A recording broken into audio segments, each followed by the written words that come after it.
in the eyes of my brother. We're live. Yo, what it is, what it be, how it do, how y'all are out in cyberland. How y'all are. I don't know why that came out that way, but what it feel like? What that thing smell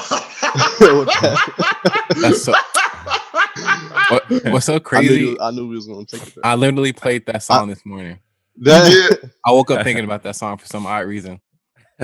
Kirsten's yo, shout out to Black Jesus, aka Black Jesus, Uncut Classics. That's crazy. Trying to kick it tonight. So baby, tell me what that thing smell like. I gotta listen to it now when we get off here. Yo, welcome back to another episode of the InforMILLy Honest Podcast. Four brothers from Gary, Indiana, the neighborhood of Miller Beach, in which we come together, we converse, we chop it up, and we evaluate this thing called life, and hopefully offer some insight with each other, and or if nothing else, pop a couple jokes off or not. We'll see what happens. We'll do that. If this is your first time joining us, then what we try to do here, whether it's just the four of us or we have special guests, shout out to Winter Dunn, shout out to Sam Trump and anybody else that's coming. We pride ourselves most of all on having these conversations that can kind of go organically where they go. We have our subjects, but we try to keep it organic. And most of all, if nothing else, we want to make sure every conversation we have is forthright, vulnerable, and most of all, honest, as the title implies. Fellas, what's going on? Well, I just looked a little closer and realized that my hair is lopsided on one end. But other than that, I mean, hanging in there. Now you got the Gumby, as it will. Yeah. Johnny Bravo. I woke up like this. Yeah, I woke up like this, yo. No, I'm well, man. I've recently been challenging myself to cook more, and like not just like spaghetti or some shit like that, which is cooking, but like actual picking things out of the recipe book and just doing it on my own. So once a month, I'll learn to cook something new, or at least try it once a month. Every month. So that's been my, as of late or most recent, uncomfortable challenge. So my girl's happy. My girl's happy. So. I kind of just make stuff up. I'm just making stuff up, man. Yo, yeah. Just about every time.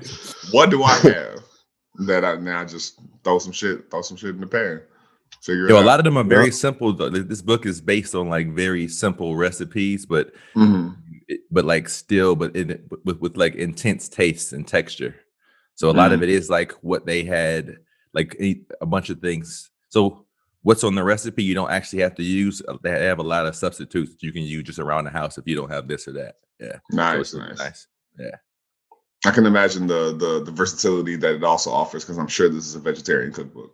And so yeah. It's all about, it's actually like specific to vegetables. I mean, I don't know if there's even much tofu and shit in here, or like other proteins outside of vegetables. Okay. But he's all about intensifying like vegetables, but who is he? Enjoying the flavor. His name is Adelangi. He's from Jerusalem. Just really, really cool flavors and very unique to me as well. So I'm learning a lot, man. Real cool. Oh. Yeah. AJ, Marco, how y'all doing? I'm decent. Been just busy with a mixture of flurry of things. But right now I'm actually helping somebody move in the middle of helping somebody move. I had a little scare at my job the other day, man. I had a little accident. Oh shit. But got that straightened out. Thought I would be out of a job. But everything's good. I'm glad that didn't happen. Yeah, Doc. Yeah. I would have had to really be falling back on the podcast. Like, Yeah, but yo, we got to let's monetize. get this thing We're going, like, man. we don't have any monetization. Start really begging the audience, like, hey, donate, Go fund us. make your own, yeah, go fund us. But nah, everything good, man. Did you Word. buy somebody off the road? No, I ain't mean, hit nobody. I hit a non-moving object, so it was. Oh, okay. I be right. Word. I'm sure the company is $1 billion company, so they'll be all right. Right. So AJ, what about you? I'm doing good. Just I'm excited about this heat wave we're getting next week to the mid 30s. Man, so sick of fucking snow. And Yeah, Man, it's been a crazy winter. Like, obviously, I haven't really been up here in a while. Last winter was my first winter being back, and it wasn't that bad. So, like, okay, this is I can do this. Yeah. Right. Then this year came along. It was like, man, it's rough, and it's almost like we got all of the winter in 1 month, like in February. Right. Or the bitter cold and the snow just came along. Because December and January weren't really that bad. They were standard, cold days. But Midwest winter. February was rough. So it'd be nice to get to the spring. But I'm doing good. Yo, That's y'all been very able real. to sled at all with all that snow? Or no? Yeah. I mean, you could if you wanted to. Definitely enough of it, but just trudging up the hills would be rough. It's like knee deep. Word. But when it's that much snow, it's actually tough to sled. You don't really get any traction and shit. You probably just sink. Well, especially when it was at its like height, all the snow was still really soft. And so you got you. But shout out to and all the love to and support to if you got any family out in Dallas or in the Texas area, because they had it real rough with their whole grid being shut down and being without power for some days now. Yeah. When we were recording this, some days. Hopefully, by the time this comes out, people will be in a better place. Yeah. Not much going on this end. I gotta say, just work is picking back up, which has been great. Back in the stew, you know what I'm saying? But it's been really good, and it's getting this body back together, get this quarantine body off of me. Okay. Get that body back together. Trying to pump this iron, and I told myself by the time I had to really be on stage again, which is probably not going to be the case because that date got pushed up quite a bit. I thought I wasn't going to really be on stage again until sometime in maybe the fall or late summer, but ended up having to do a real show for Easter. And so Resurrection Sunday. Which is hilarious because I'm playing Jesus. But I thought I had time, and I was like, yo, by the time I get on stage, I'm gonna finally have titties. And I've been working to get those Terry Crews titties. I might not be able to, make them jump like old school wrestlers. I just want to, I was like, man, I've never had titties, and I want titties. Like I'm gonna hit every bench. I've been on the fly cables, right? Making thirst traps for Instagram, and I've been thinking that. Like that was a major goal of mine. I fell off a little bit this week just because I've been working so much, but that's all that's going on. Saying nothing that's fun and exciting. So let's hop into this first one. Let's go for an old school one gotta go. Very famous and well-known pink comedians. And so let's go for we got Seth Rogen, Adam Sandler, James Carrey, and William Ferrell. William Ferrell. We call we call you for real because you the truth.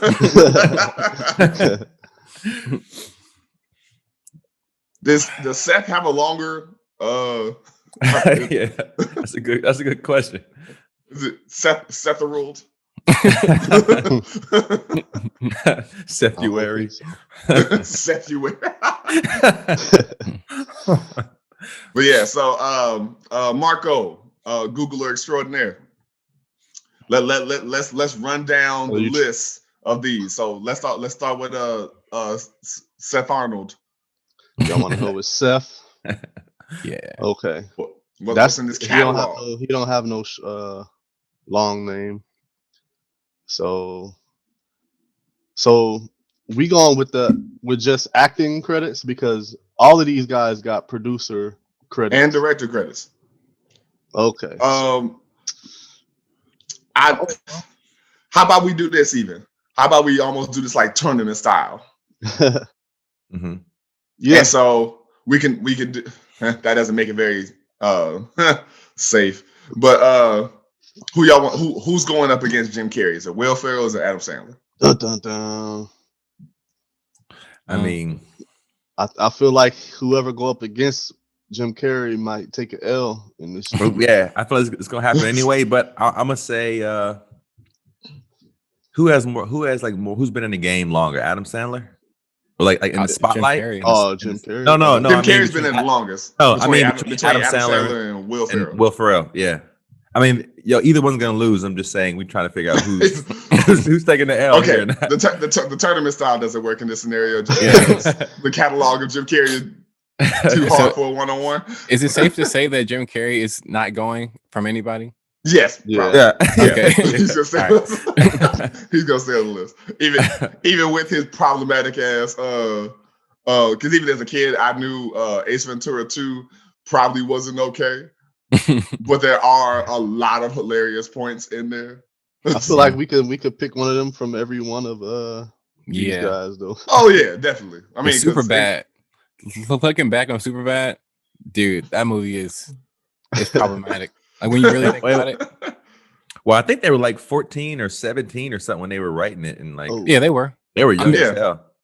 But that's fine. I'm just saying, like, just the base of the movie is let's buy this alcohol so we could get these girls drunk to have sex with them. That's the whole movie. That's the whole movie. Yeah, that's like yeah. And when you rewatch it, I'm like, this is kind of hard to watch. Yeah, it is bad, but like that's a reality for a lot of people though. That's what I was, dude. I watched it with my girl not too long ago. It was her first time, and I was like excited to show her. Yeah, I mean it's still funny. Don't get me wrong. Here's the thing: I'm not a big person on watch older shit with today's eyes. Yeah, you notice like, true. Okay, Jesus, but funny is funny. Yeah. I'm saying that wouldn't be released in 2020, 2021. Like, absolutely not. The studio was like, especially after Me Too, like, no, we can't. We can't do this. but at the same time, I'm giving Seth so much credit in this particular battle, if you will, because of the fact that he wrote that shit when they were so young. Yeah, he was like killing it that young, something that funny. That's impressive. So that puts him up. So let's jump into his catalog. Since we talking about your boy Seth, okay, he got Super Bad. We already mentioned that. Well, first he was in Bad Boys 2. So, they said he was a writer. So okay. I was like, I don't remember his part in that. Honestly, was he like a scientist or something? Honestly, I would say that I'm more surprised that he was a writer. I figured he would be in it, maybe some small part at the. Me too. Yeah, in the back convenience store or something. It's actually more surprising. Like, what did he write? So Super Bad, Jay and Seth versus the Apocalypse. Never seen that. Drill Bit Taylor. You said Jay and Seth? Okay, that's a writer credit. I'm not gonna talk about writer credits. Okay. Let's take it. Already. Let's just do acting credits. Okay. Acting roles. So he was in Donnie Darko, which was a dope movie. It is. Anchorman, 40-year-old version. Okay, these are not big roles. I mean, but we're just talking about catalog. Yeah. Knocked Up. Okay, that was probably one of his biggest. That's his first major role. I think. Yeah. So, Super Bad. Obviously, I mentioned Jay and Seth versus Apocalypse. I guess that's a short film. They said. I was like, I have no idea what that is. Me neither. The Spiderwick Chronicles. He was a voice. Okay. Then he goes, Horton Hears a Who, Kung Fu Panda. He was both voices for those. Okay. Lit. Okay. Yeah, lit. that's lit. That is. Kung Fu Panda, that's big. He was the Mantis. He was the Mantis. You're right. Step Brothers. Kadoosh. Pineapple Express, obviously. You know, he had everything to do about that movie.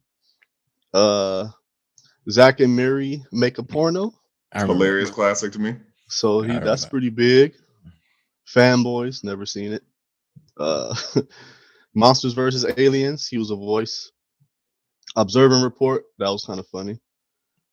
Okay, there's a lot here. So Kung Fu Panda. Let's stick to like the major ones. Yeah, all the Kung Fu Panda series.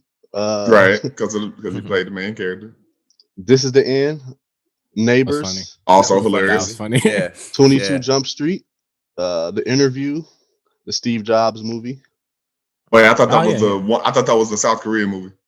Yeah, which one though? Because the interview came, and then it was Steve Jobs. That was okay. Those are two different things. No, the one where they killed the Korean leader, or whatever. Yeah, the Steve Jobs movie. There was two. Which actor played Steve Jobs? And I'm trying to remember because I think I've seen both, and one was. I never watched the one with Ashton Kutcher. I think that's the one he was in, wasn't it? I'm sure I can't remember. I saw the Ashton. Who else played Steve Jobs? Was it Cumberbatch? What's his name? No, Benedict Cumberbatch. No, it wasn't him. It was Was it? What's that dude's name? I know who you're talking about. It's like right there. I just can't think of the dude's name. Is this the dude that played Magneto? No, that's yeah, that's him. I just don't know his name, but it's him. Oh, yeah, he's pretty dope. He's pretty. Yeah, dope. he's dope. He's dope for sure. So what up? Sausage Party, y'all seen that? Yeah. Sausage Party is one of the greatest animated films of all time. Yeah, that's funny. I missed that one. Damn. Lion King voice for that. Pumbaa, yeah. And his latest is in America. Michael Fassbender. I'm sorry, it was gonna kill me. Yeah. There we go. Yeah, that dude. Michael Fassbender. Right. And also a few TV roles. Yeah. Mm-hmm. Freaks and Geeks. Freaks and Geeks was a big one. That was a good one. Big Mouth, he got a voice in there. Yeah. And they got a new season, I think. So he probably. Damn. So that's Seth Rogen. He got a lot of comedy. A lot of comedy. I mean, all of these guys. All comedy. Are comedy. Because these are comedic heavyweights that you know we compare. Yeah. Okay, so true. So let's go to Adam Sandler. Yeah, let's do that. Gilmore. All right, this is gonna be. I need to be reminded of how great he is because like I'm ready to. I was ready to throw his ass out immediately. I need to be reminded because I know he's dope. Happy Gilmore he got some classics though. Yeah, yo, little Nicky. Obviously, we could start with Saturday Night Live. Right, his time on Saturday Night Live. Big. Was what set his career off. Coneheads. I forgot he was in Coneheads. Me too. Airheads, never seen that. Billy Madison, obviously. Happy Gilmore, obviously. Classic. Wedding Singer. All these. Now he went on a streak like from 95. He had a good period. From 95 to like 2000 something. But okay. Wedding Singer, Waterboy, Classic. Big Daddy, Little Nicky, Classic. Punch Drunk Love. I think I saw that. No. I didn't care for that one very much. I don't remember. Mr. Deeds. Oh, that was a good one. Anger Management. Classic. Him and Jack Nicholson. 50 First Dates. Long and Him Yard. and I had to drop Drew Barrymore. Barrymore. I had to drop Drew Barrymore, man. Click, a funny movie. Funny. Click Rain, was cool. Rain Over Me. I don't I don't think I saw that. I don't know that one. Oh, that was Don Cheadle in that.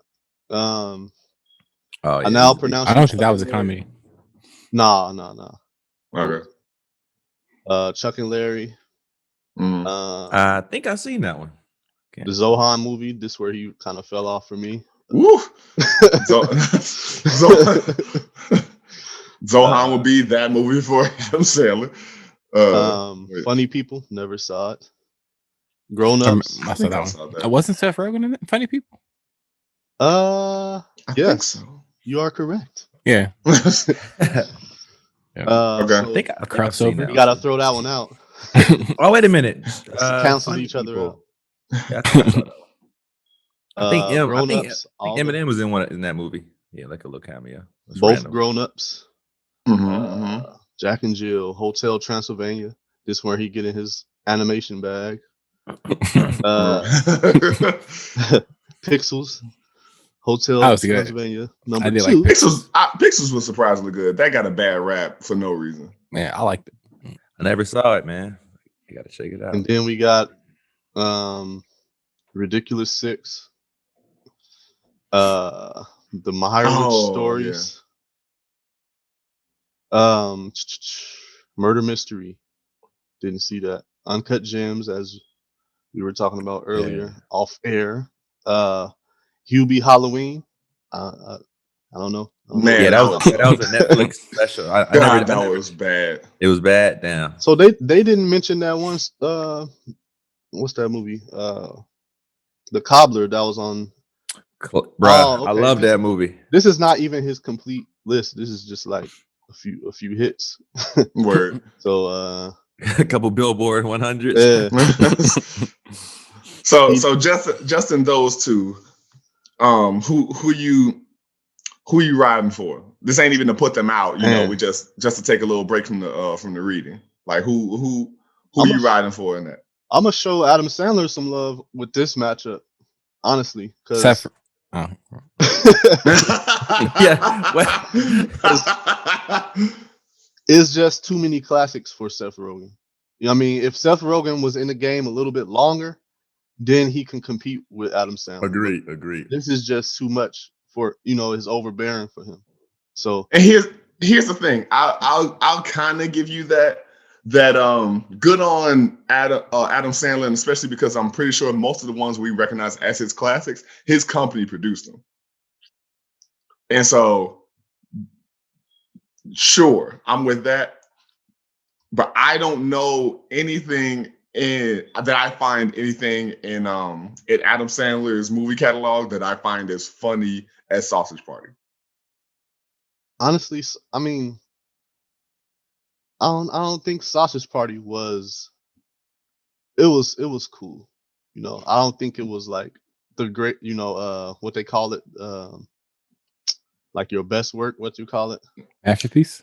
No. Like, dang, I forgot the word, but and I respect your opinion. I vehemently disagree. And so yeah, you know when John disagree. He doesn't just regular disagree. He vehemently disagrees. It's never a regular. It's only because, and it may be because I'm a fan of a good pun, and that's 87% of that movie is puns. Magnus Opus. That's what I was trying to think of. Magnum. I wouldn't have known what the fuck he was saying. Golden Magnum Opus. But it was a thing of, I just thought like it was a hilarious load of puns to address like concepts like the war in the Middle East between different breeds from Jewish culture and Muslim culture. The fucking orgy between all of them at the end. It's all just okay. So that movie versus Waterboy. Easy Waterboy. I'm going so. Okay, that movie versus Longest Yard. Absolutely, Sausage Party. Okay. Because here's the thing, I'm not even saying like I don't enjoy those movies. I was never really that big of a fan of Longest Yard like that. Yeah, me either. But over Sausage Party, yeah. But Waterboy, yeah, and Big Daddy was was one of my. Big Daddy favorite wasn't movies. really that funny. It was more about the kid. Yeah, it was funny though. Was Hip it? hop Yo, the- Anonymous. Yo, the Hip-Hop quadrants Anonymous, are bro? divided. The Hip-hop- quadrants are hip-hop- divided. Hip Hop Anonymous, bro. You mean hippopotamus? But you say hip hop anonymous. Whatever you said, nobody bro. knows where the hip hop is coming from. That was hilarious, man. Man, nah. I maybe it's Man, my Adam crass sense Sandler of was in humor. the Cosby Show. Remember What nameless cameo was that no one can recall? 4 episodes, man. He had 4 episodes. No, I wouldn't have known that if I wasn't looking at it. Yeah, this is Yeah. like what I know that. middle He stole of the something- show. He stole the show, man. Should have called it the Sandler Show. Nah, I'm honestly, when it comes to Adam Sandler, for me, Mhm. I get tired of his formula sometimes. Mm. Yo, that's He been my only always- gripe with him. That's been my only Yeah, gripe. he kind of always makes himself like either the most righteous or he get the girl, like always get the cute girl. Like it's just a tired formula to me when it comes to him making his movies. But Mm. he got the ones that's classic are pretty classic. Not even arguing that they are. I know, just me. Now against Seth Rogen, I feel like that's his only formidable matchup because him going against Will Ferrell or Jim Carrey, he not It's, gonna. yeah, he getting It's a on. no-go. But in this particular versus actor versus, yeah, and I love Kung Fu Panda. But the Mantis is not your favorite character either. Nah. For Yeah. me, No, go ahead. I'm gonna easily pick Seth Rogen over Adam Sandler because even though Adam Sandler does have a lot of classics, I mean they're classic to the public. I don't care for those movies, to be honest. Like for me, the only Adam Sandler movies that I actually legitimately like are Waterboy and I guess that's it. But Feeling like Happy Gilmore. You see I've seen it one time, like a really long time ago. So I guess I would have to really rewatch it because I saw it as a kid, and I don't even. Yeah. That's the one where he's golfing, right? Yeah. So it's like I don't even remember the true details of that movie. So it's like Yeah, that's an I'm old just one. like I got to refresh my memory on a lot of his movies, and maybe because Seth kind of emerged after him, maybe that's why he's fresher in my mind. But Seth Rogen, like his laugh alone is funny to me. Just him laughing is enough sometimes. I agree with that. It's such an absurd laugh. Like it really doesn't make sense how that's the organic. It's like he grabs voice. the air sometimes. Like he's dying. But I just think about him because even the movies where he didn't have a major role, like Superbad, even, and I know I talked about that. I don't know if we recorded or not when I was talking about Superbad. No, we it was off air. So Okay. go ahead. No one knows what you're talking about. So even as in today's terms, problematic as Superbad is, as far as let's buy alcohol, get these girls drunk to have sex with them. Even though that is the main idea of the movie, and even though his part was relatively small, it was still It was still pretty hilarious. Like him being like the cop, like that was really funny. And then him in 40-Year-Old Version, also he wasn't the lead in that, Right. but he was still hilarious in that movie. Like His style of comedy is funnier. yeah, and he doesn't have to be the main character to steal the scene. And that's what Adam Sandler. That's what I was talking about. Like Adam Sandler has to make it about him. To me, Yeah. It's like I get tired. Like, come on, man. Like let somebody else shine in your movie. Even though he does bring the same ensemble, Same crew, which is Same crew, right? His loyal. Yeah. But his movies are predictable. I don't know. Yeah. It's not so much that it's predictable, but more so just it's predictable in the sense that I know you're gonna come out on top and have the girl and solve the problem. It's like damn, Adam Sandler, live some life, fool. Yeah, go struggle. Go struggle real quick and come back. The ultimate protagonist. Yeah, man. This motherfucker got it. I thought Great that life. The Cobbler was very underrated though. It had Method Man in it. I love that movie. I didn't even know about that, so I need to look it up. Yeah, I just like the art of being a cobbler, and I just like I like that profession a lot, man. It's like a dying profession. Yeah.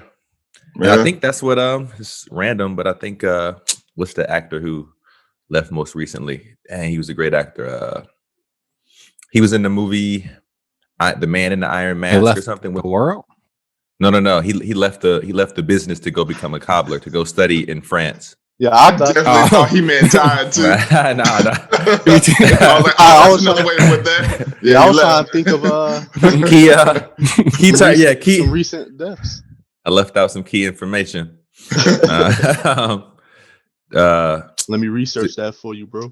So wait a minute. Can you give another description as to like maybe the movie he's done? Because you said I said the man in the Iron Mask with Leonardo DiCaprio, and that's a dope movie. It is. He played or with Daniel Day-Lewis. There we go. Oh, okay. He left acting to go pursue being being a cobbler or something like that, and some sort of artistry in that great field. So someone explain what a cobbler is, because I can only think of the fruit dessert. Isn't it a shoemaker? Yeah, pretty much. Yeah, they make a pair of shoes. I can see Daniel Day-Lewis being a shoemaker. Me too, dude. Yeah, I wonder if he studied that. Apparently, I heard something that he might have studied that in school at some point with acting or before acting or something like that. I could be wrong, but I don't know. Thought it was he's English, bite-sized information. Yeah. I could totally see that dude making shoes with an apron on. In Florence. Aaron, you didn't get your choice. Well, I originally was gonna say like I'm going with Adam Sandler too, man. I'm going I'm choosing Adam Sandler over Seth. Yeah.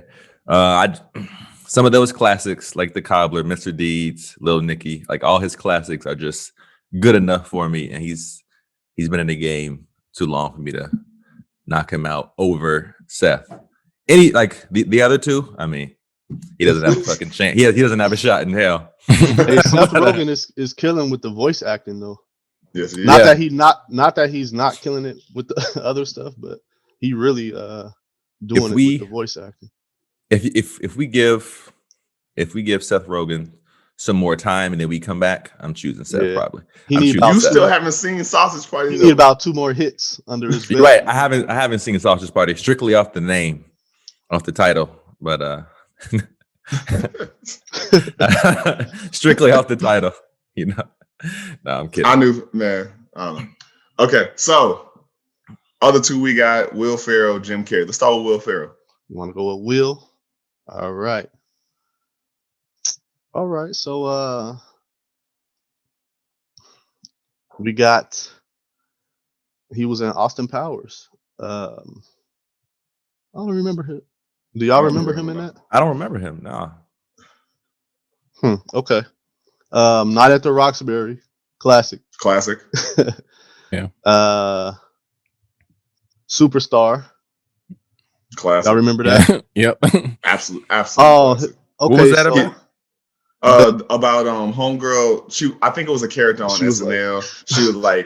She was real nervous and she would sniff her armpits and she wanted to be a star. She was hiding behind trees with the nerd in school or something. Yeah. Superstar. Gotcha. Okay. Gotcha. So I guess he was in the other Austin Powers as Mustafa. He was Mustafa in Austin Powers. Admittedly, I don't remember enough about Austin Powers. I think that's just what it is. I don't think I've ever saw a full Austin Powers movie, honestly. Really? Austin Powers is pretty classic, man. I know. It's a classic franchise. I just don't remember. Yeah. So he got some in between here, but I'm going to name the ones that I pretty much know. Yeah, let's just stick to the major stuff. Zoolander, classic. Mm-hmm. Classic. Jay and Silent Bob Strike Back.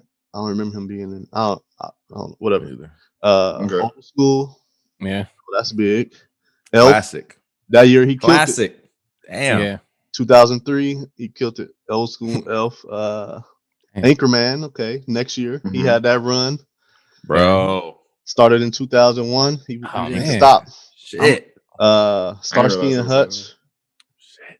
Yeah, mid Uh, 2000s, man. He was. Wedding Mhm. Crashers, The Producers, Woo.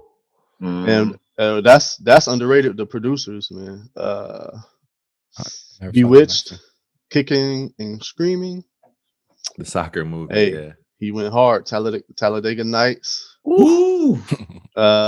Curious George, Stranger Than Fiction, Blaze of Glory. Mm-hmm. 2008, he came strong with Semi Pro and Step Brothers. Mm. Semi Pro was horrible. Yeah, I didn't care for that one. But It Step had Brothers, some funny stuff. It has some Step funny Brothers, moments. though. I mean, that's gonna go. Yeah. That's a classic. It's a young classic. Then Wait, he what was was that? I missed that. what? Step Which one? Brothers. Step Brothers. Oh yeah, Step Brothers Yeah, was yeah, absolute yeah. classic. That may be his magnum opus. Anchorman, though. Yeah. Oh yeah, Anchorman. That Right. could be there too. Land of the Lost. The kids saw that one. I mean, not my kids, but I'm just saying kids. The people, the- the kids of the people. The people's kids saw that. Other guys, Megamind. The That was- kids saw that one. Other Guys was a good one. Everything Must funny. Go. That was underrated. That was wasn't a funny. comedy, but was it? I don't know if I saw that one. It was more like dark humor, a little Yeah, bit, yeah, like yeah. sad, like thriving off of somebody's sadness. Yeah, I thrived off of his sadness and that. Me too. Then he fell off a little bit, to be honest. The Around what year? campaign, What year? Around 2011, Okay. maybe.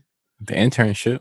I thought Yeah, that the was funny. internship. He came back with Anchorman 2, the Lego Mhm. movie. Anchorman. Get Lego Hard, movie was the Lego. one with Kevin Hart. Nah. Yeah, that wasn't too solid. Zoolander 2, blah blah blah. He didn't. He kept falling off a little bit. Until You- now, where He went to go be a cobbler for a little bit, and he came back. he has fallen at this point. Nah. Kind of has though. I'm looking at it. I don't know if it's falling or you just ain't making them like that. You know what I mean? He's just Yeah, doing right. other things. Yeah. I mean, he's been active. He's pretty Yeah. much just come out with something every He's been year. active, but they not really. Yeah. Not really sticking to the wall, as they say. Yeah, like since 2011, he's come out with something every single year. Hmm. Can you name a couple that I might actually remember? That might know. 'Cause I don't. Okay. I can't. I know think what's of that. that. There's Like I that said, one with whatchamacallit, him and Marky Mark. That's the It's dang, Detective, Oh, right? is no, that- that's the stepfather, stepdad, or Oh. something. Yeah. The other dad, or something like that. Yeah, I can't remember what it was called. Is the other dad? Is it Daddy's Home? No. Yeah, Daddy's that's it. Home? Yeah, Daddy's that's it. Home. My bad. And Okay. then the second one had John Lithgow and Mel Gibson. Yeah. I mean, I never saw either of them. I just remember Me the neither. previews. Yeah, the last 10 years though, I don't think I've seen any movie of his in the last 10 years. Oh wow. Nothing Got- notable. Drunk Parents. Hmm. Zeroville. I Nope. never even heard of that. Me either. Holmes and Watson. I think that's the one that he did with the what's that guy's name? He always do the movie with him, Talladega Nights. Like Oh, Adam John C. Reilly. John C. Reilly. it was like a Sherlock Holmes and Oh, type of word. thing. All right, that's dead, so we can leave that alone. So what we got for Elder Carey? All right, man. Here we go. All right, so we're gonna dedicate like 30 minutes for this classic. So, as y'all know, he had In Living Color, and Yeah, okay, he's from so Canada. his filmography. You didn't know it's Canadian? No. Oh, Your boy is Canadian, so he started his film career in '83. These movies are mostly like it looks like they're direct to video until I feel like his first big role was Ace Ventura. Obviously, Okay. That was in '94. So for about 10 years, he was making a few movies, maybe 10, around 10. But in '94, he dropped a trio of classics: Ace Ventura, The Mask, and Dumb and Dumber. Now, right there, like that's classic. Yeah. And then he went to do Batman Forever, which is classic when he did the Riddler. Classic. Yes, dude. Yeah, that Sure. I think his role in that. I think the way he depicted the Riddler, I don't have to give that a performance Award. Man, are we throwing around classic too easily? Yes. But you didn't like Batman Forever? I wasn't that big of a Batman. That might be one of my least favorite Batmans was Batman Forever. Really? Only because it was almost too goofy. You know what I'm saying? It was. But you know, because it was. I feel like it was. First of all, it was casted perfectly, and I agree. It was cast idealistically. You know what I'm saying? Like Schwarzenegger being Mr. Freeze sounds good on paper. But him making jokes and not like Mr. Freeze as a character is supposed to be all about I'm trying to save my wife, fuck y'all. It ain't even really about world domination. I'm trying to save my wife, and if people get in the way of that, cool. So him and like, you know, Schwarzenegger and him just making all these ice pun jokes. I don't think like that wasn't the one. That was am I missing them up? Yeah, because this is you're thinking about the one with George Clooney and shit in it. Yeah. That was like a star-studded cast just to get some money, like Blockbuster or something. This is the who played Michael Keaton, Tommy Lee Jones. Yeah. Okay. Scarface. Oh, okay. Yeah. Poison Ivy. Yeah. Two-Face, not Scarface. So this was the Tim Burton one. I've been listening to some Wu-Tang. Okay. I'm mixing them up then. I apologize. Good catch. So then we got the next Ace Ventura, When Nature Calls, Cable Guy, classic. Liar Liar, classic. Truman Show, classic. All of these, man. All of his movies. I don't know if y'all know this, but at the time, Cable Guy was not received well from audiences. I loved it. When I first saw Cable Guy, I loved it. I just remember at the time that being like a big point of controversy was they was like, this is the worst film that not just Jim Carrey has made, but that has existed in a while. Is Cable Guy. I don't know how they could even say that though. I didn't see. I remember that. So did Truman Show come out after Cable Guy or before? Yeah, well after. Okay, because I remember it was just 2 years. 2 years. It was 2 years. Okay, Why did it seem so much longer? Because Josh, I remember Jim Carrey talking. He told a story about how Robert and Ebert tore his ass up for Cable Guy. Like people were saying his career is over, and then when Truman Show came out, they saw it. Were like, "Oh, we were so wrong. We made a mistake. Jim Carrey's the." Yeah, it's wild, man. Kind of funny that would happen for a movie that wasn't comedic. That he recovered himself. But not to take us too far off track, I just wanted to. Then we got Man on the Moon, where he played Andy Kaufman, which is that's when they was like crowning him as something. They said he became that dude, man. Yeah. Did y'all watch the doc about his method acting for that role? I did not, but I heard it was wild. Yeah, it's called Jim and I think it's called Jim and Andy. It's very fascinating and kind of made people hate him. Yo, the role. So I'm gonna say this, like from '94, like his whole career has been a role. Like he maybe has some misses. Like okay, well let me keep going. So '99 was Man on the Moon. Okay, then 2000, Me, Myself, Irene, The Grinch, obviously. You know, I like Me, Myself, and Irene. Renee Zellweger. The Grinch was perfectly casted. Bruce Almighty, 03. Eternal Sunshine. Great movie. The Spotless Mind. Yeah. Unfortunate Events. Lemony Snicket's Unfortunate Events. Dick and Jane. I like that. Really? I just like that series in general. Me too. I like the Netflix series cool too. Yeah. Number 23, which was his horror offering, I believe. I know about that. Horror. Yeah. Oh, you never saw that? Nope. I never saw it, but I know it was. Damn, y'all gotta check that out. Horror. Yeah, definitely. Horton Hears a Who, Yes Man, I Love You, Philip Morris, Christmas Carol.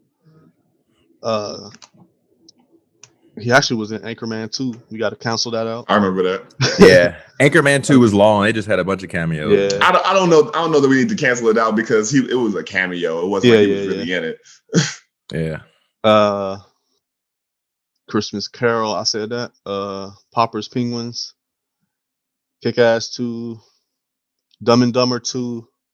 Yeah, lately he ain't been. Honestly, yeah. Bro.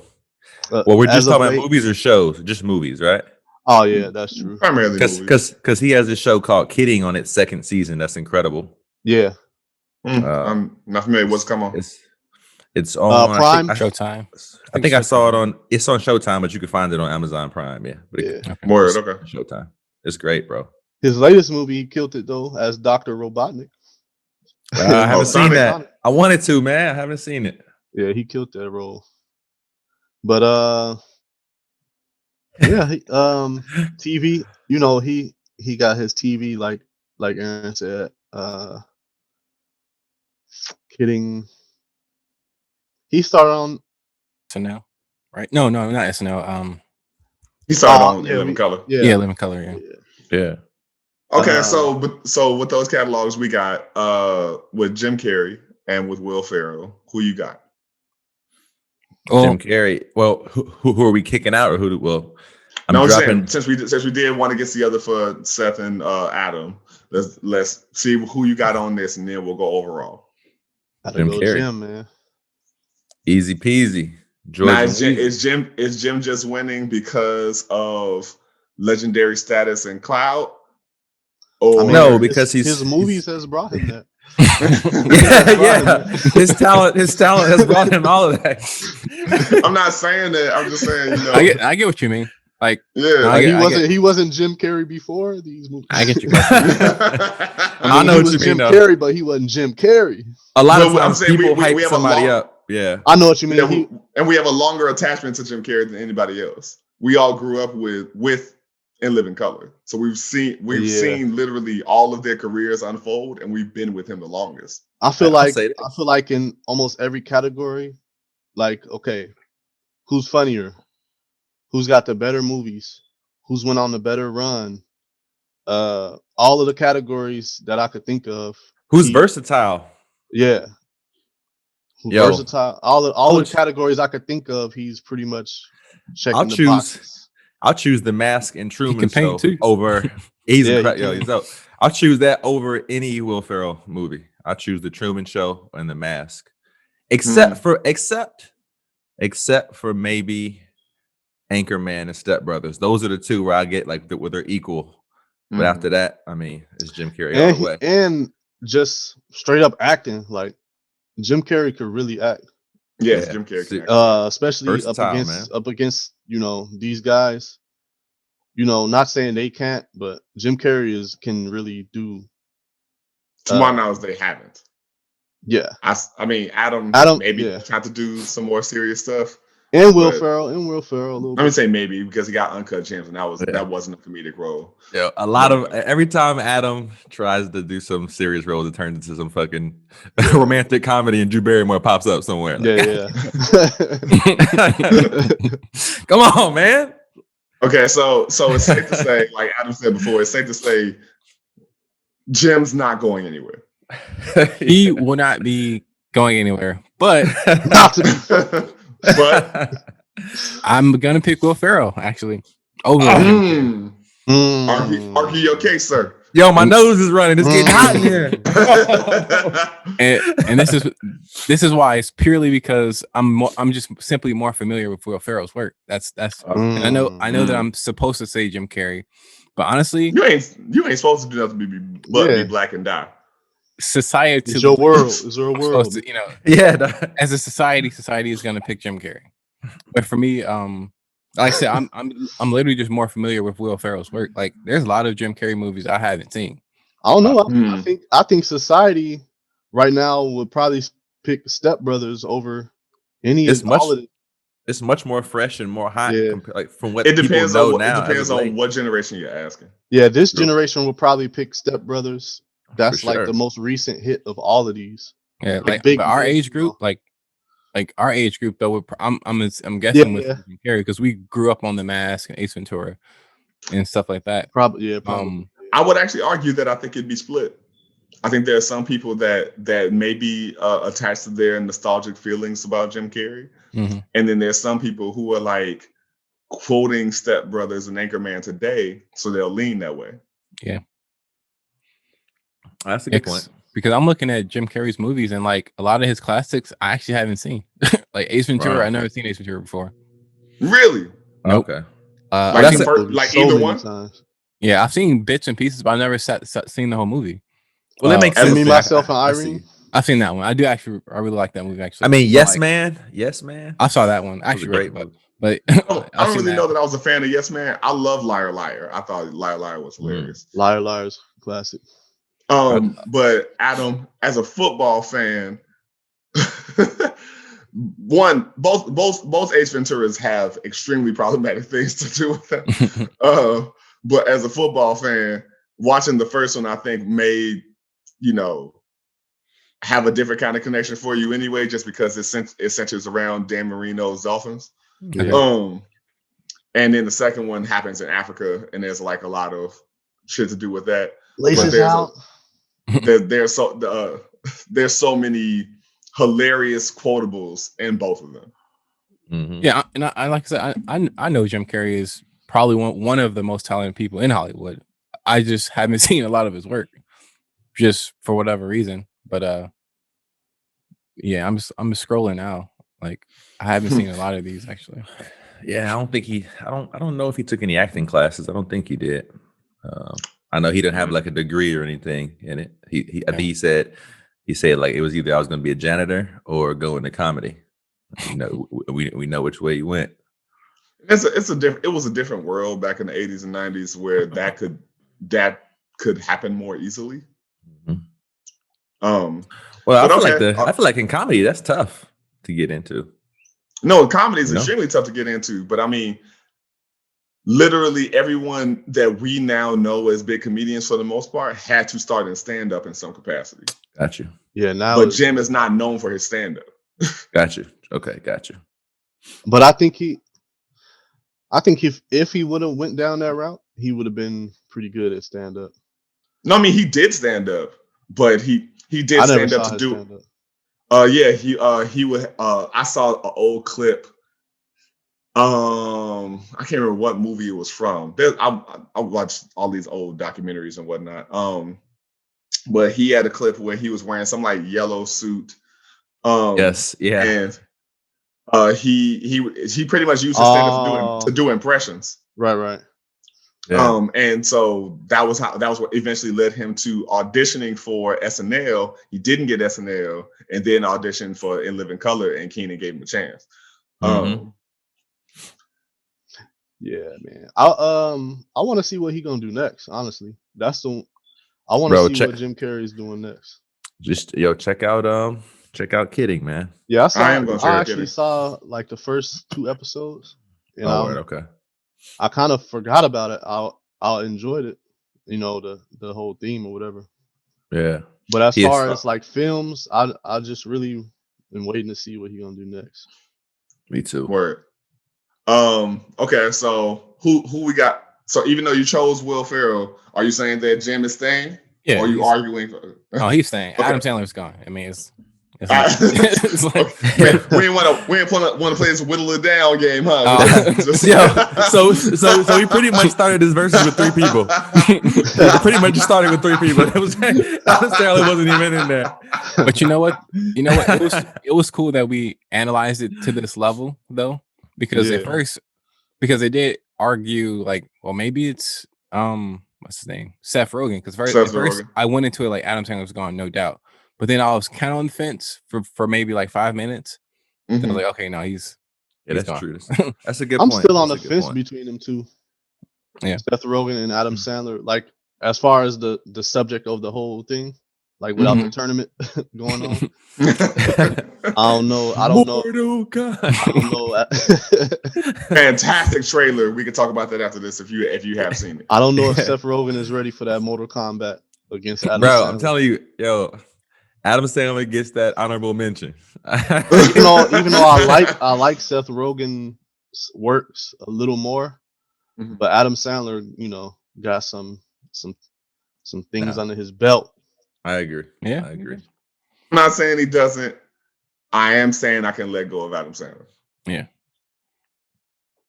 All right, And especially if you start talking about that might be my final writing answer. credits and producer credits too, then Seth, to me, that definitely puts him over the top. Oh, kinda, only because Happy Madison Studios. Yeah, he pretty much made all of his. he like pretty much he owns his masters. Yeah. So which is genius. Yeah. And so it's a thing of like I can't. We know Seth's writing and producing credits and all that kind of stuff because of all the major stuff he's done outside of it. I don't know that he owns any of it. If that offers any weight to you. In this situation, no, because I'm just purely based on like what have they had their hand. Like if we went deeper into this, like okay, well, what have they just had their hands on, whether they were in it or not, like whether they produced it, whether they wrote for it, I just mean that. Like if we were just purely talking about like who owns their stuff, I don't even know how to. I mean, that's the deeper conversation, I guess. But yeah. Word. So hold on, okay. I'm gonna get into it real quick. Okay, so it's 3 categories of director, writer, and producer, I guess.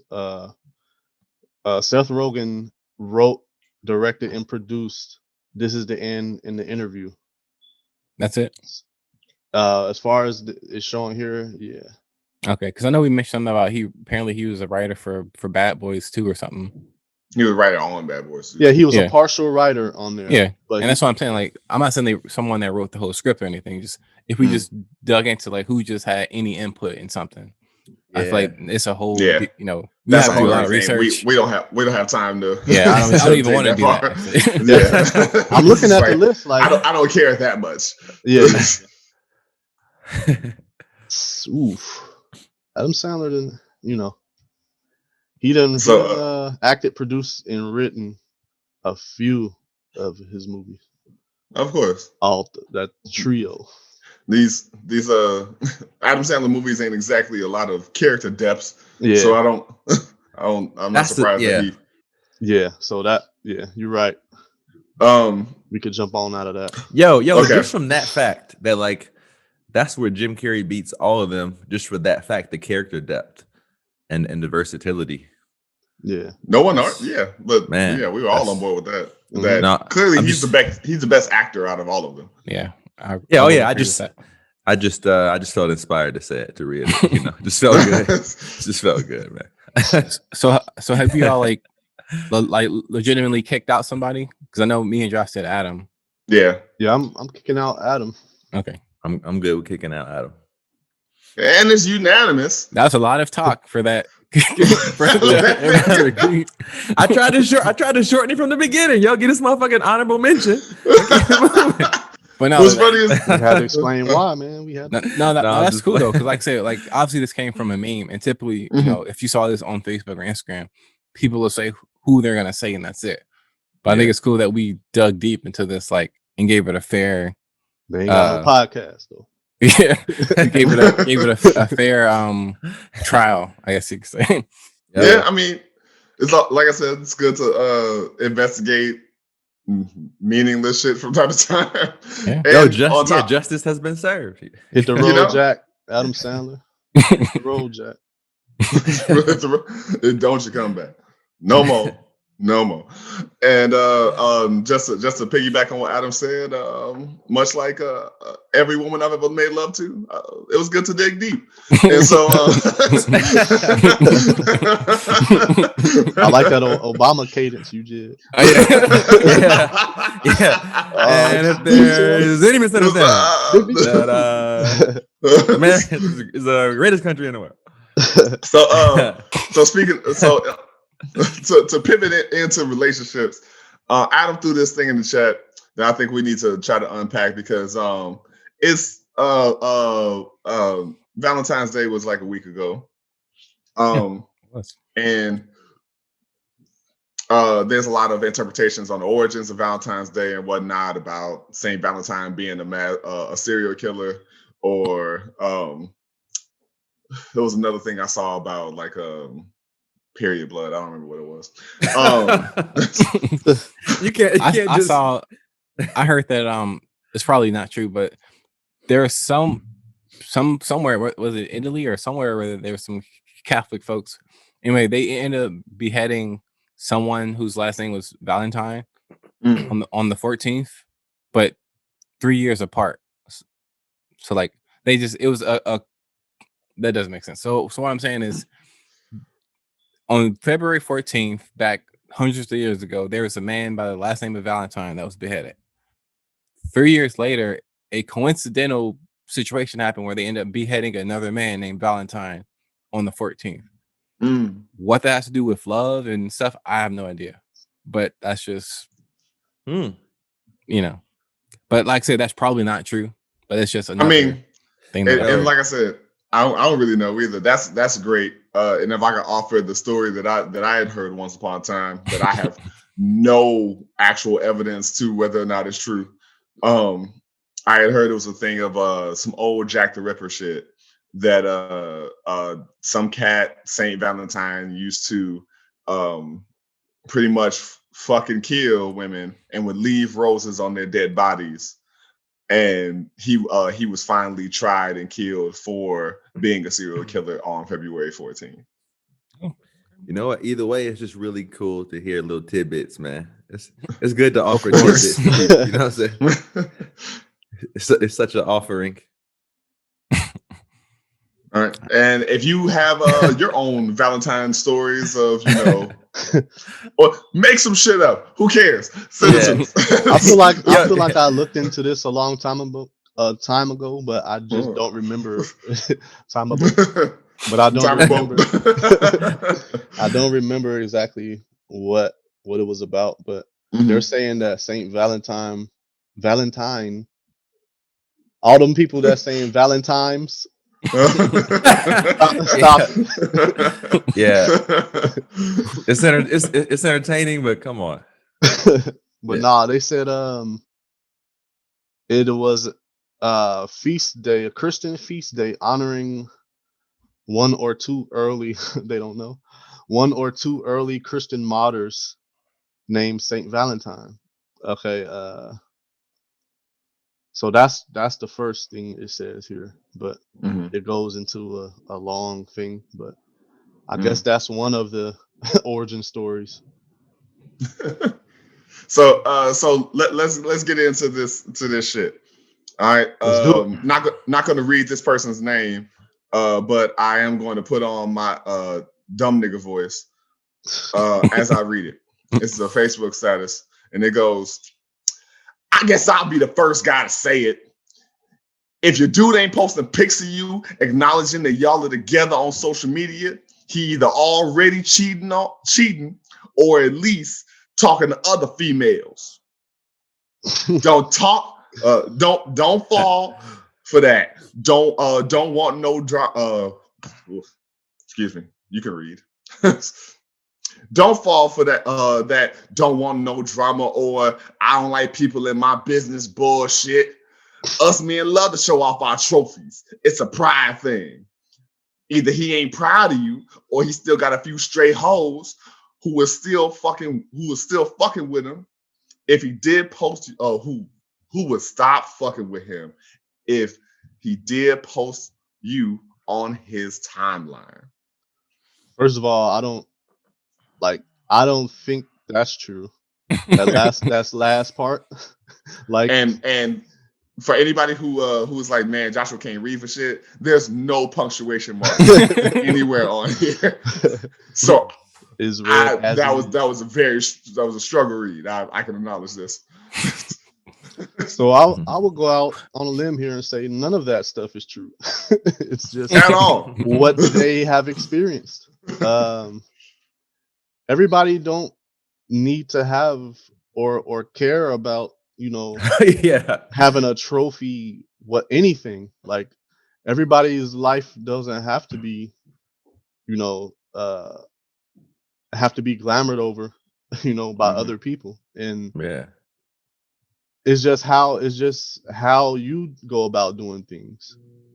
And most of the people in your friends list or timeline or on social media ain't thinking about your fucking relationship. Right. Or ain't thinking about who you fucking with. Like Exactly. Like they doing their own shit. However, However, that whole part about him losing his hoes, like, you really think them hoes don't know that he got a girl? Like, that's why they're hoes. They don't care. It's so many fucking things in here about and granted, in earlier years of my life when I was not shit as well, I've said stuff like this. Right, growth and evolution. You know what? Earlier, I was gonna say that might have been a little more relevant. Like when all of this social media kind of was begun, like it was like, okay, the Facebook status was more official. Like, I'm going with blah blah blah. Like, like that was relevant, you know. Now it's talk like, that old man talk, Marco. Yeah, I'm going with her. Single, yeah. I'm single. Like somebody see that you change your Facebook status, like that's not really relevant anymore. I don't think people run to update it like that, like they used to. Yeah, well, as far as relationships goes, like we too. It's just a thing of what about your relationship says that you need the validation of others in order to acknowledge that y'all are a thing? Because just as quickly, I see people posting the opposite end of the spectrum, being like, everybody don't need to know your business and yada, yada, yada. And I'm just like, this is really irrelevant. And just because motherfuckers ain't trying to make their lives into a reality show via social media does not mean that motherfuckers don't care. Yeah. Also, yeah. What? And I'm wondering too, like his woman who he claims he has so much pride in and like is just showing her off and shit as a trophy. I'm sure she's not super excited about being a trophy. But like if he considered her to be unattractive or not appealing to those followers to what is cool to put on social media, would he be super excited about posting all that shit, or you keep her ass under some covers? You know, I mean, I'm just saying, if she was considered unattractive and not appealing in whatever social media today considers to be attractive, would he be boasting about posting her and shit? Would she still be his trophy? I'm quite curious. I'm sure that's part of the reason. I think there's more to it here. I don't believe that he'd be hyping her up like that if it didn't maybe give him more clout or credibility every time he gets 1,000 likes or whatever. I think that's what he was saying. Like, you know. Yeah, I think that's what he was saying. I thought he was just saying like you on some cheating shit if you're not posting about your girl, but I'm assuming he would be. I think it's based off of it's pride for your girl in general, not she's a baddie and like everybody want her, so I got her. Let me post 1,000 pictures about her and shit. And even on top of that, it's the thing of it's almost a kind of virtue signaling. And Adam, you can put in the flight attendant voice to define virtue signaling in post. Yeah, for me. It essentially is that thing where people go on social media to argue and cape for a subject just for the clout of it, but not necessarily doing anything toward helping that cause or what have you. Yep. Just to get validated.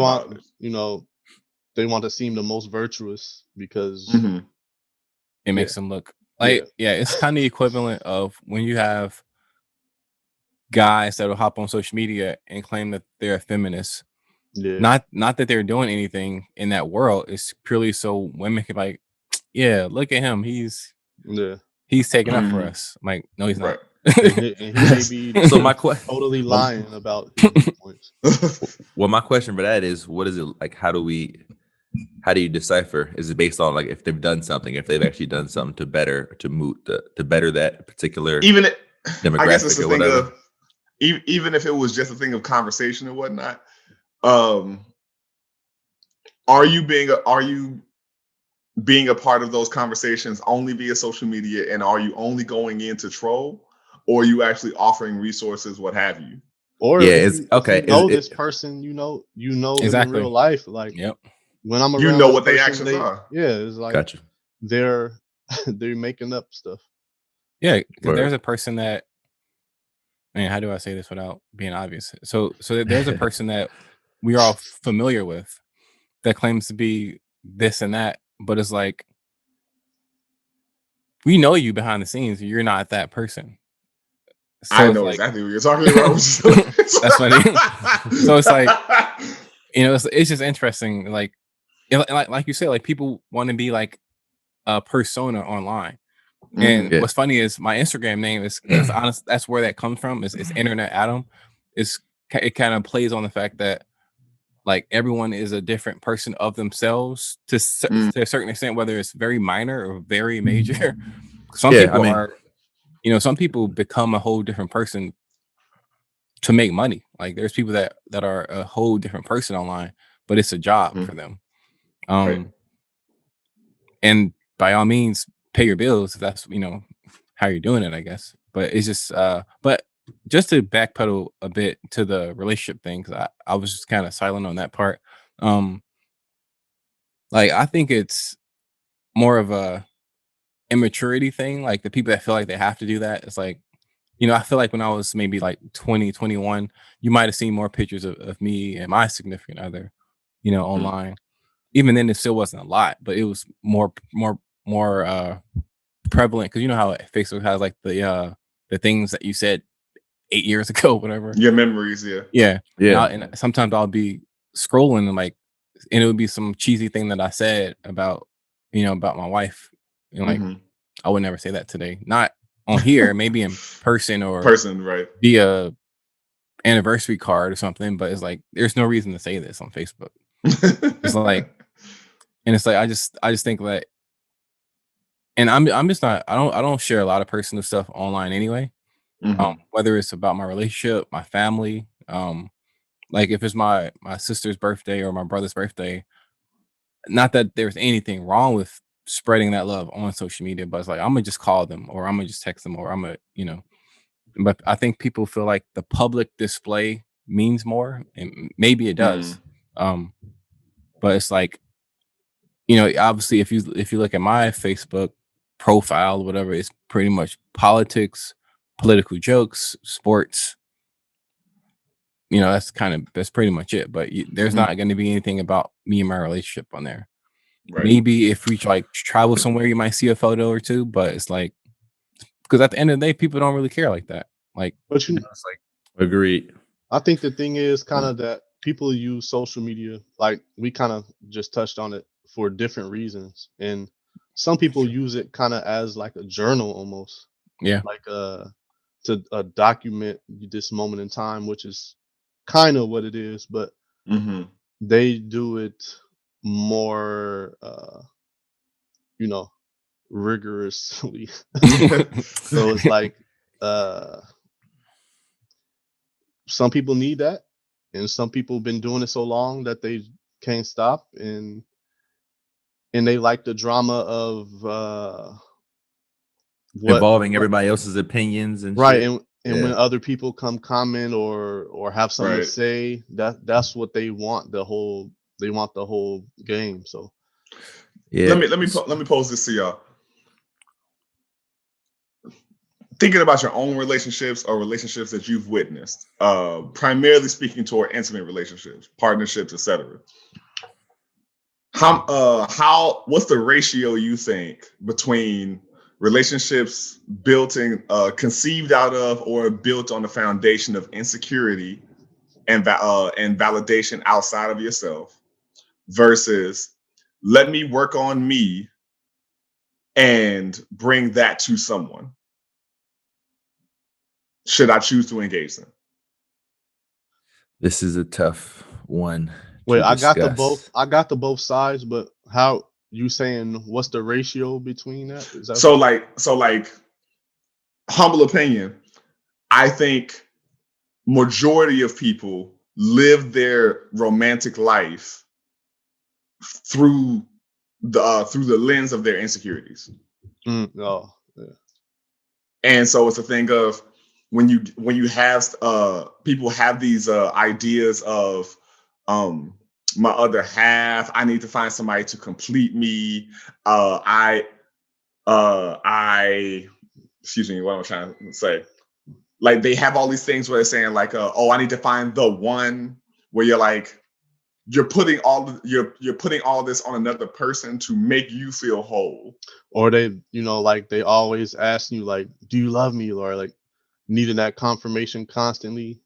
Like that type of, it seemed like an insecurity a lot to me. I don't know. It's Yeah, like, and it just it's different. I think what you were saying, like when two people who already working on themselves and kind of know themselves come together, and have a relationship other than they're coming together to kind of stroke each other's egos in a way. it's so easy to do that. I get what you're saying. I feel like I could answer the question, but when we get on like working on yourself and stuff, that one's a little tricky for me, just because it's almost like, what does working on yourself look like to you compared to somebody else? I've had so many conversations with folks, and we like agreed on something. Let's say we go the whole conversation agreeing on something. It's inspiring and everything, and then I go and act out what my perception of what I was saying that they agreed to verbally. They see me acted out in a relationship and be like, "Yo, that's not what you." It doesn't look like the same thing to them. So that's because that can look different to different people, and I think the expression of "I'm working on me" varies depending on the subject. Because working on me could be working on how I look, interact with, and engage with my partner in this relationship. It could mean how I'm engaging with work, how that affects the time and energy that I put into my relationship from there. It could be all those things. I think at the time when people say that, they're speaking towards like healing from their past relationships, traumas, and all of that. Yeah, like not bringing it into this relationship or my next. And to that I even challenge, because I'm going, you say I don't want to bring my old bullshit into this relationship, but you never address what your old bullshit was.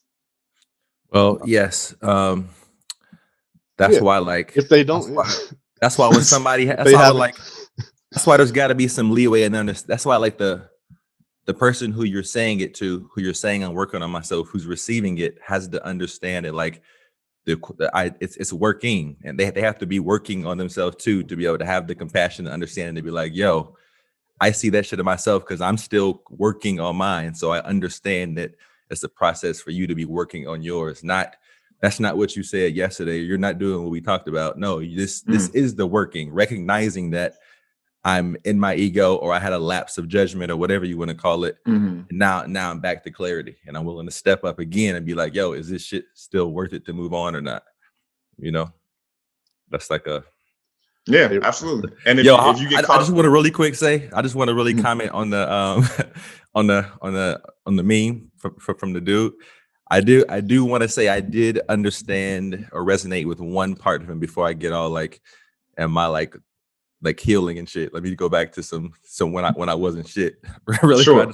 I just want to comment real quick. I was definitely at some point not trying to post shit about my girl because I was trying to highlight some chick. I was trying to put on my top 8 for sure. At one point in my life, one point in my life, I was like definitely like, yo, like so and so who I was with. Yo, no, we don't need to be. I don't have to do that right now. I'm trying to highlight this chick. So been there and done that plenty. I was definitely doing it. I would say this. So apparently this post. So apparently there's some truth to it, and that's fine. The thing is, though, I hate when people post general statements like that, this, because it's like, I mean, and there's so many examples of stuff like that. I mean, you can just go down the list, but it's like and like you were saying, like people will say stuff like this just to get cool points with the ladies. Like it goes viral, and people are like, see, I knew I was right, and now you got somebody else that you don't even know feeling insecure about their relationship because this guy said it, so it must be true, and it's viral. 30,000 people agree with him, so it must be true. It's like it's not though, because I remember like when I screenshotted that off of Facebook, like I responded to the person who shared it. I'm like, this ain't true. Like just because some guy said it and 20,000 people agree, that doesn't mean it's true. Like, oh, true, dude. It's harmful because I'm gonna say this. It's harmful because there's people out there that are really insecure about their relationship and there can be an abundance of reasons. And then they see this as validation because, like I said, people see stuff as viral as being true, regardless of what it is. Yeah. So like, oh man, this thing has been shared 30,000 times. So now I'm finna go home and ask my significant other, why you don't post, pictures of this? Why you don't? And it just creates this problem that doesn't actually exist. It's like, right. I hate general statements like that. I agree. It just all stems from one of the partners having this extreme feeling of not wanting to lose what they currently have, and there may not be any threats to your relationship at this point, but you're looking for things that may become a threat to your relationship, and that's what starts insecurities, and that's what starts making the other person look at you like, dang, like I'm not thinking or feeling any way bad about this relationship, but there's the insecurity that's making it being a threat to our relationship, and one of the person just doesn't want to lose you, but that's not. But to me, that's not what relationships is about. Like, if we evolve from each other, then that's natural too. Right. Yeah, bro. And try not to, I'm sorry. And to even piggyback on that is try not to get caught in some endless rabbit hole of argument where you go to your person and you're like, why aren't there more pictures of us? We're happy. We should be relationship goals or things that people say. And that person may respond like, why does it matter? Like, it doesn't matter what other people think about our relationship. And you're going, well, if it doesn't matter, then we should be able to do it more. Like, that's not a real argument. You know what I'm saying? Yeah. I think there's got to be if that's just going to be in play, hopefully there's a balance of like, we got this public shit where you thrive, whoever thrives off of getting that validation, but you also are willing to have those behind the closed doors, intimate conversations where you're like, yo, I see some issues in our relationship. I see some issues. You know what I'm saying? You got to be able to have those serious conversations as the balance. It can't just be the validation. Otherwise, I don't see the relationship going anywhere that could lead to something sincere. So quick question, like, what if, like, say if your girl, when you got with her, you didn't think that she needed that type of attention, but maybe she realizes that that's something that she needs in her relationship. How do you, like, because you just spoke about balance, so it's like, of course you want to give her some type of you want to show that you're willing to do this for her or whatever. So how do you, like, say if you like, most of us like not trying to post all that, and it may not be a heinous reason, but like how do you heinous how do you a little bit of comic relief and a moment of healing. How do you entertain, or what, I don't know what words to use there. How do you satisfy satisfy that? Got you. That's a good question. You know what? I can liken that to this whole open relationship thing. Well, first of all, let me just say the end goal for me, like in this relationship, the thing I care most about is that in the living of this relationship of ours, like we learn something about ourselves that if we were to leave each other or like not be together, we learn something about ourselves to take on outside of this relationship that works for us better. That's my number one goal. Not like anything else. I mean, there are other things like getting married and all of those things. Those are cool, but like it would be cooler for me if we actually learn something about ourselves that we could take outside of the relationship that's not independent of this relationship. That's to me really growing. But so like I kind of see it like that. That wouldn't be my main focus. However, I could liken it to this open relationship. The old me, I guess, I had never thought about being in an open relationship. I never thought that I would be into it or even down at all. But like I came into this one like, yo, none of this shit that I did in the past worked. Clearly, otherwise. So I'm gonna it just didn't work. So why bring that shit in as best I can? You're gonna bring some of the things in because you got baggage. Everybody has baggage going in my opinion. And like that just for me, it was like, yo, letting her explore that shit for herself is freedom. And I spoke a lot. I can't talk shit about freedom of like giving the person the space to be themselves.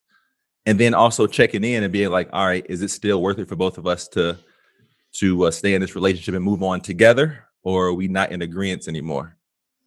Like that's kind of how I would go with this open relationship. And that's the same way I would go with that. I would seriously just take it as it goes. And like the first thing I did when she asked me about the open relationship was like, I took a deep breath and was like trying to genuinely get a feel for like, yo, you know how people will feel a certain way and then be like, oh yeah, that's great. But inside they're like, man, this is some bullshit. I hate like not actually like saying how they really feel. Exactly. Like, we don't do that around here. We say honest. Yeah.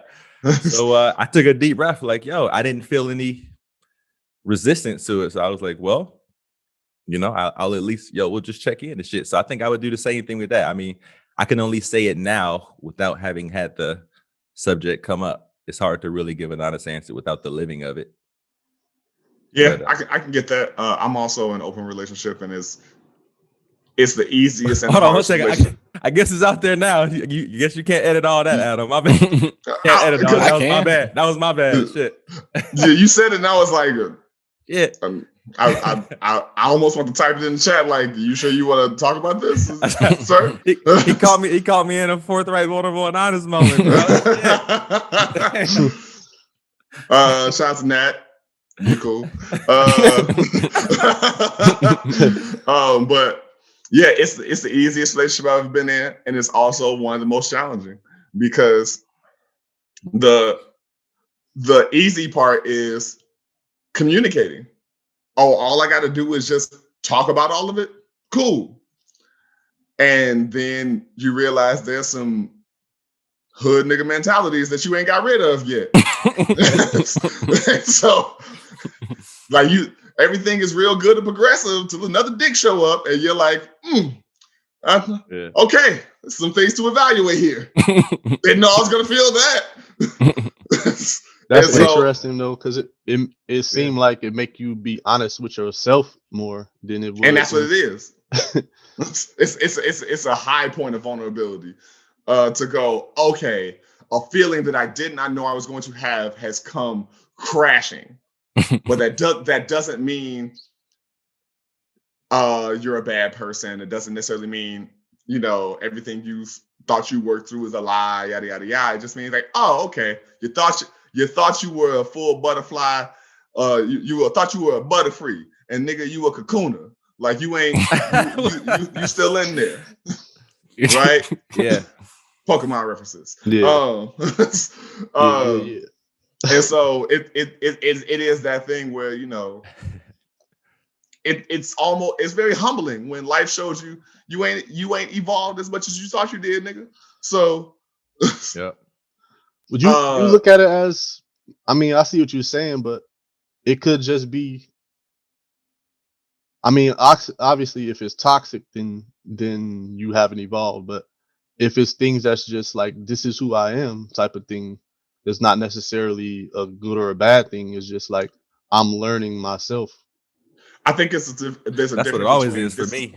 this is who I am, and this is who I want to be. I feel that. I believed who I was. Right. I was shown that wasn't it. And so I had to go, okay, this is who I am now. Now with this realization, who am I trying to be? So who you thought you were is actually is actually who you want to be. Correct. Okay, right. Because I am.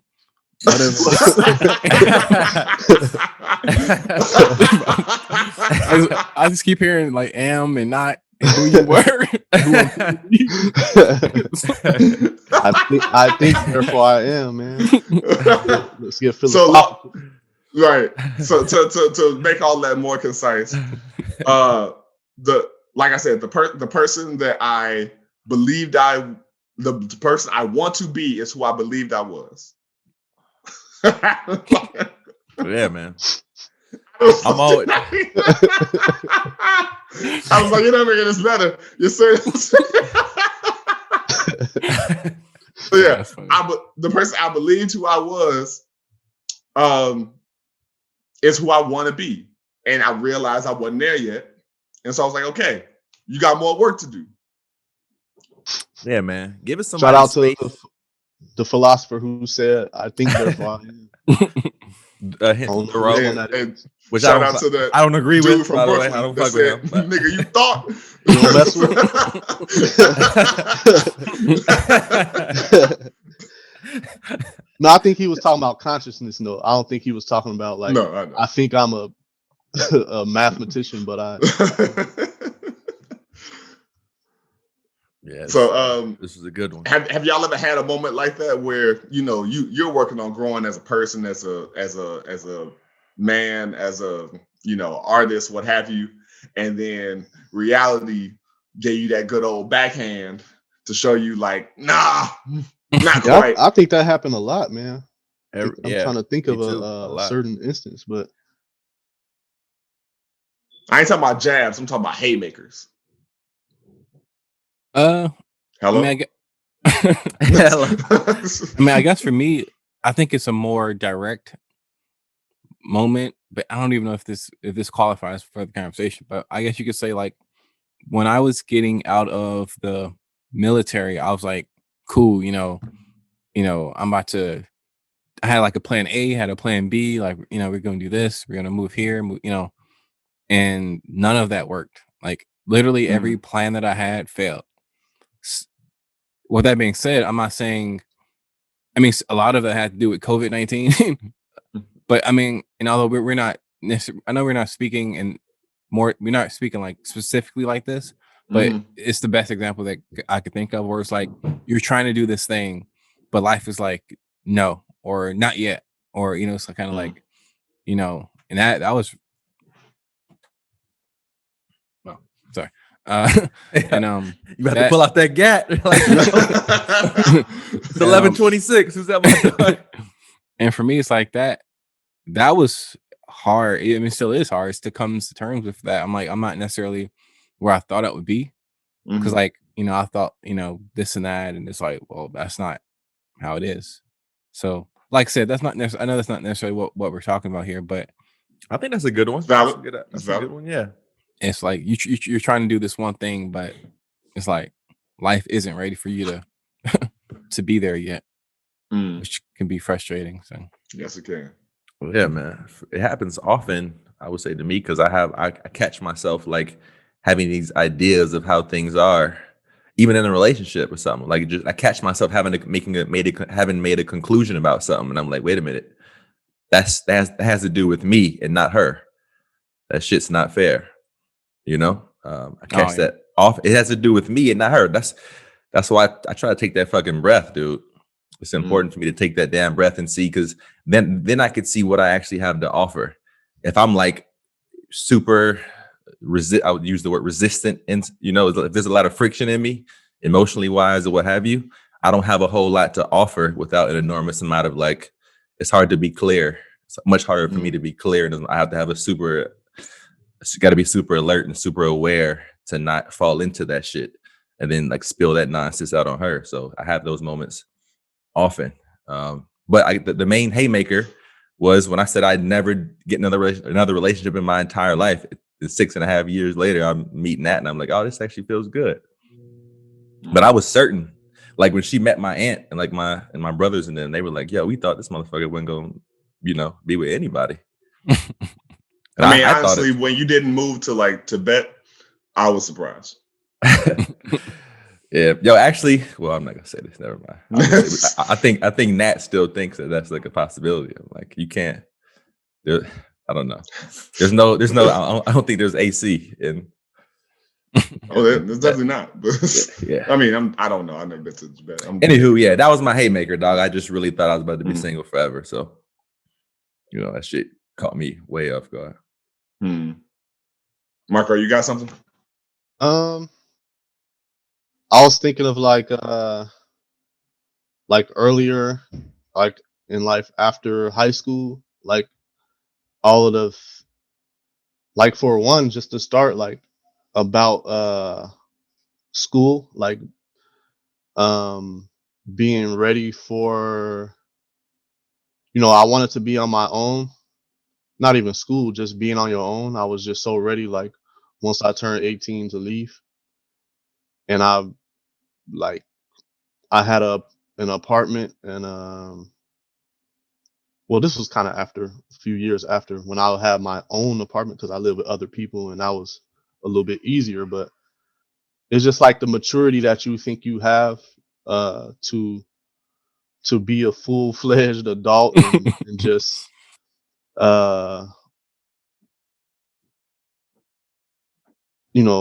have financial freedom and be smart in making decisions and them type of things, like you see that you're really not ready for. And definitely not ready for that. I want to say like some instances like where maturity was, and I'm not even talking about like, oh, I'm playful, like not that type of maturity, just like Just knowledge. Yeah, knowledge like of the world. I know what you mean. Yeah, it's like just, I guess, like to bring it back to just being realistic with yourself and being not lying to yourself, that type of thing when life hits you really hard and when you're young. I think that a lot of people, especially this generation, I don't want to keep like saying generation versus that, but like with the generation versus battle. Generation battle. But like I would say that people who are like kind of engulfed in social media, they have an unrealistic view of their value in society or just keeping it in the financial aspect of it. Like, what is your value financially? And they think that clout is a currency, like and if they were on their own, if everybody was just on their own and okay, now use what you've built to strive by yourself, then it'll be hard for a lot of people. And I think that's one of the things that not that the social media aspect was that prevalent for me, but it's like you have a grandiose feeling about yourself until you actually have to deal with everything straight on yourself. Facts. You realize that shit just lied in your head without the actual competency to maneuver through it. Yeah. And that like nobody's, this a bar right here, like nobody is yeah, that was very Kanye of you. I know. I'm for real, like this, nobody is invested in you as much as yourself. I think that is a point in everybody's life where you realize that, like, oh, like I'm the one that gotta be the most invested in me. Like I would only adjust that slightly to say no one can be. Yeah. I think in different points of your life, people will be more invested in using you. But in the long run, you need to have invested. It's not possible. Like it's not, somebody could believe in you so much and give you all the opportunities, but you still gotta produce, You gotta do it, right? Yeah. Yo, I got a real quick side note. Remember when I was so out of touch that I thought that I could just ride my skateboard everywhere for the rest of my life, and then I was like, "Oh, I do need a license and a car." Got you. Remember that? Remember that? Yeah. And it was like, yeah, man, we going over to what was that? We're going over to Munster. And it was like, oh, okay, cool. How we getting there? Yeah, I was gonna skate. You know, it's like a 5-day trip on the skateboard. So. I was about to upgrade. Yeah. I was saving up for that hoverboard. You know what I'm saying? It's a 15-minute drive. Yo, so that was a motherfucking haymaker for me. You're like, oh shit, okay, I'm such and such years old. I should probably work on getting this license. You know? It's this thing of after watching Judas and the Black Messiah and like listening to old interviews of Fred Hampton and like Tupac and stuff like that, and them always talking about how like younger people are the prime time for revolutionaries because they don't have a mortality complex anymore, like at the time rather, and they kind of can just live and they just go for everything because they're not kind of bogged down with the pragmatism of what's necessary to thrive. It makes perfect especially sense. Especially in American society. Yeah. And so it very much makes sense that you would think that at 19, 20, because in your world you're like, what else I gotta do? Yeah, that's interesting. And I mean, to tie that back to skateboarding, if you think about it, and I've always thought this, you see like a lot of kids, 15, 16 become professionals, and it's like, how are they so good? Well, to be a good skateboarder, you have to be fearless. So if you start skating when you're 4 or 5, before the idea of pain enters your mind, before the idea of, oh, I could really hurt myself doing this. If you start doing something dangerous at that age, you're not thinking about it. So you can just focus on the craft. You're not worried about breaking your ankle or, or doing it. You're just having fun. And that makes sense about the young, like Fred Hampton was 21 when he died. It's like, and he was hearing him speak. You would have thought this dude was 40 with the amount of conviction that, that he was speaking. Like you would have thought that he lived a whole life, time. So that's really, really a good point. I think, because like once you hit like 25, you're like, okay, I feel strongly about this thing, but I also have to put food on the table. So let's do this part-time. You hit 30, 35 and you're like, going out there, kids, marching in the streets. Yeah. But that's where I think like the structure comes into play, like your family. Like a lot of people don't have the structure to afford you to work on your craft forever until you good to go. Yep. Like you got to get out there and start making things happen. I think we should talk about like that whole thing of, did we talk about this before? Like having to be out the house when you're 18 or whatever. In today's like, I don't think so. I think we touched on a little bit of that, like which decision you have to make, the one you want or the one that's practical, when we were talking about that Soul movie. But I do think it's a good one. I was speaking more towards like, how it's like parents saying like, oh, you got to be out here by 18, or some parents actually letting you develop until you're ready. And when I say develop, I mean just like in all aspects, like financially or career wise and all that. I think that's an interesting topic, man. Well, we can jump into that next time. Let's wrap up. All right. I wasn't necessarily talking about today, but I'm just saying that brings up an interesting subject. We should definitely talk about that. I agree. Because I actually do have some good points. I think they're good points, but yeah. And we're all artists as well. So like that's perfect. With that being said, we got it. Going up. Home exile. and living practically or artistically. This time, next week on Dragon Ball Z. Oh man, yo, thank you for joining us for another episode of the InforMILLy Honest podcast. Sometimes we talk about heavy shit, and as the first 2/3 of this episode, sometimes we talk about nothing. And so, well, thank y'all for tuning in. Oh man, it's always great catching up with you fellas. Just thinking about it. Y'all got anything else left? Any sign outs? Leftovers? Man, take a breath. Take that breath. Take that breath. I'm gonna say this. We haven't got any reviews in a minute since the last episode. So if you're listening, we would appreciate some review. If you listen on Apple Music, because I think that's the best you can do it. That's the only way you can. Yeah, or commenting on the comment on the YouTube, man. Yeah, on the YouTube especially. Yeah.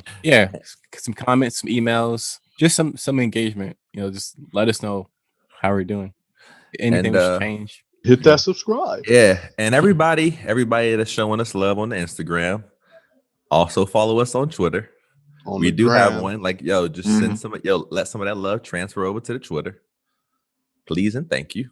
Come on through. Hit us up with a subject if y'all want to see us or hear us delve into.